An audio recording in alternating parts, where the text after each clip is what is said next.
ನಮಸ್ಕಾರ ಸ್ನೇಹಿತರೆ, ನಮ್ಮ ಚಾನೆಲ್ಗೆ ಸ್ವಾಗತ. ಇಂದಿನ ವಿಡಿಯೋದಲ್ಲಿ ನಾನು ನೋಡಿದ ಪುಷ್ಪ 2 ರಿಲೋಡೆಡ್ ವರ್ಷನ್ ಬಗ್ಗೆ ಮಾತನಾಡೋಣ. ಈ ರಿಲೋಡೆಡ್ ವರ್ಷನ್ ಮೊದಲಿಗೆ ಬಂದ ಪುಷ್ಪ 2 ಗಿಂತ ಚೆನ್ನಾಗಿದೆ. ಏಕೆಂದರೆ ಇದರಲ್ಲಿ ಹೊಸದಾಗಿ 5ರಿಂದ 6 ದೃಶ್ಯಗಳನ್ನು ಸೇರಿಸಲಾಗಿದೆ ಮತ್ತು 20+ ನಿಮಿಷಗಳ ಎಕ್ಸ್ಟ್ರಾ ಡ್ಯೂರೇಷನ್ ಆಡ್ ಆಗಿದೆ. ನಾನು ನಿಮಗೆ ಈ ದೃಶ್ಯಗಳ ಬಗ್ಗೆ ವಿವರಿಸುತ್ತೇನೆ. ಸಮಯ ಸಿಕ್ಕಿದ್ರೆ ಈ ಪುಷ್ಪ ಪಾರ್ಟ್ 2 ರಿಲೋಡೆಡ್ ವರ್ಷನ್ ತಪ್ಪದೆ ನೋಡಿ. Scene 1, ship container scene. ಅಸಲಿನ ಭಾಗ 2ರಲ್ಲಿ ಪುಷ್ಪ ಶಿಪ್ ಕಂಟೈನರ್ನಿಂದ 30 ದಿನಗಳ ನಂತರ ಬರುವ ದೃಶ್ಯವನ್ನು ಕೆಲವು ಜನ ಲಾಜಿಕ್ ಇಲ್ಲ ಎಂದು ಪ್ರಶ್ನಿಸಿದ್ದರು. ಆದರೆ ಪುಷ್ಪ 2 ರಿಲೋಡೆಡ್ನಲ್ಲಿ ನಿರ್ದೇಶಕ ಸುಕುಮಾರ್ ಈ ಲಾಜಿಕ್ ಅನ್ನು ಬಿಚ್ಚಿಡುತ್ತಾರೆ. ಕಂಟೈನರ್ನಲ್ಲಿ ಆಹಾರ ಮತ್ತು ಇತರ ಸರಕುಗಳು ಅವನ ಬದುಕಿಗಾಗಿ ಸಿದ್ಧವಾಗಿವೆ ಎಂಬುದನ್ನು ಅವರು ವಿವರಿಸುತ್ತಾರೆ. Scene 2, call back chain scene. Pushpa part 1 ಅಲ್ಲಿ ಅಜಯ್ ಚಿಕ್ಕ ವಯಸ್ಸಿನ ಪುಷ್ಪ ಹತ್ರ ಇರೋ ತನ್ನ ತಂದೆಯ ಚೈನ್ ಅನ್ನು ಕಿಕ್ಕೋತಾನೆ. So we were expecting that part 2 ಅಲ್ಲಿ ಖಂಡಿತ ಅಜಯ್ ಪುಷ್ಪಾಗೆ ಚೈನ್ ರಿಟರ್ನ್ ಕೊಟ್ಟು ಒಳ್ಳೆ ಪೇ ಆಫ್ ಇರುತ್ತೆ ಅಂತ. ಬಟ್ ಪಾರ್ಟ್ 2 ಅಲ್ಲಿ ಈ ದೃಶ್ಯ ಇರಲಿಲ್ಲ.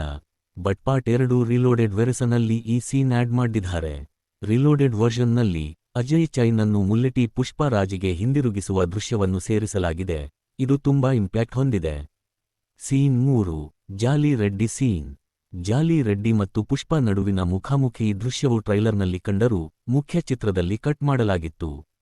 ಆದರೆ ರಿಲೋಡೆಡ್ ವರ್ಷನ್ನಲ್ಲಿ ಈ ತೀವ್ರ ದೃಶ್ಯವನ್ನು ಸೇರಿಸಲಾಗಿದೆ. ಜಾಲಿ ರೆಡ್ಡಿಯ ರಿವೆಂಜ್ ಸೀನ್ ಕ್ಲೈಮಾಕ್ಸ್ನಲ್ಲಿ ಇನ್ನೂ ಹೆಚ್ಚು ಬಲ ತೋರುತ್ತದೆ. Scene 4, Rameswaram chase scene. Rameswaram ಎಪಿಸೋಡ್ನಲ್ಲಿ ಹೊಸ ಟ್ವಿಸ್ಟ್ ಇದೆ. ಇದು ಕಥೆಗೆ ಹೊಸ ತಿರುವನ್ನು ಕೊಡುವುದರ ಜೊತೆಗೆ ಮಾಲ್ಡೀವ್ಸ್ ಟ್ರ್ಯಾಕ್ಗೂ ವಿಭಿನ್ನ ಅಂತ್ಯವನ್ನು ಕೊಡುತ್ತದೆ. Scene 5, Japan fight.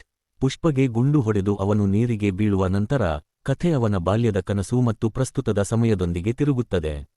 ನಂತರ ಫೈಟ್ ಸೀನ್ ಹೇಗೆ ಅವನು ಎಲ್ಲರನ್ನೂ ಸೋಲಿಸಿ ನೀರಿನಿಂದ ಹೊರಬಂದಾನೆ ಎಂಬುದನ್ನು ತೋರಿಸುತ್ತದೆ. ಪುಷ್ಪನ ಟ್ರಾಮಾ ಈ ದೃಶ್ಯದಲ್ಲಿ ಮಹತ್ವಪೂರ್ಣ ಪಾತ್ರವನ್ನು ವಹಿಸುತ್ತದೆ. Scene 6, Japan note. ಪುಷ್ಪ ಜಪಾನ್ಗೆ ಹಣಕ್ಕಾಗಿ ಹೋಗುತ್ತಾನೆ ಎಂಬುದನ್ನು ರಿಲೋಡೆಡ್ ವರ್ಷನ್ನಲ್ಲಿ ವಿವರಿಸಲಾಗಿದೆ. ಟ್ರೈಲರ್ನಲ್ಲಿ ನೋಡಿದ ನೋಟಿನ ರಹಸ್ಯವೇನು? ಪುಷ್ಪ ತನ್ನ ಬ್ರಾಂಡ್ ಅನ್ನು ಜಪಾನ್ನಲ್ಲಿ ಹೇಗೆ ಸ್ಥಾಪಿಸುತ್ತಾನೆ ಎಂಬುದು ಇದರ ಕಥಾರೇಖೆ. ಇದು ಚಿತ್ರಕ್ಕೆ ಹೊಸ ಆಯಾಮವನ್ನು ನೀಡುತ್ತದೆ. ಕನ್ಕ್ಲೂಷನ್. ಅಂತಿಮವಾಗಿ ಪುಷ್ಪ 2 ರಿಲೋಡೆಡ್ ವರ್ಷನ್ ಚಿತ್ರಕ್ಕೆ ಸಂಪೂರ್ಣ ಚಿತ್ರಣ ಮತ್ತು ಸಮರ್ಪಕ ಕಥೆಯನ್ನು ನೀಡುತ್ತದೆ. ಇದರಲ್ಲಿ ಅತಿರಿಕ್ತ 20 ನಿಮಿಷಗಳ ಅವಧಿ ಮತ್ತು ಹೊಸ ದೃಶ್ಯಗಳು ಸೇರಿದ್ದರಿಂದ ಇದು ನೋಡಲು ಮೌಲ್ಯಯುತವಾಗಿದೆ. ನನ್ನ ಸಲಹೆ ಏನೆಂದರೆ ಈ ರಿಲೋಡೆಡ್ ಆವೃತ್ತಿಯನ್ನು ತಪ್ಪದೆ ನೋಡಿ.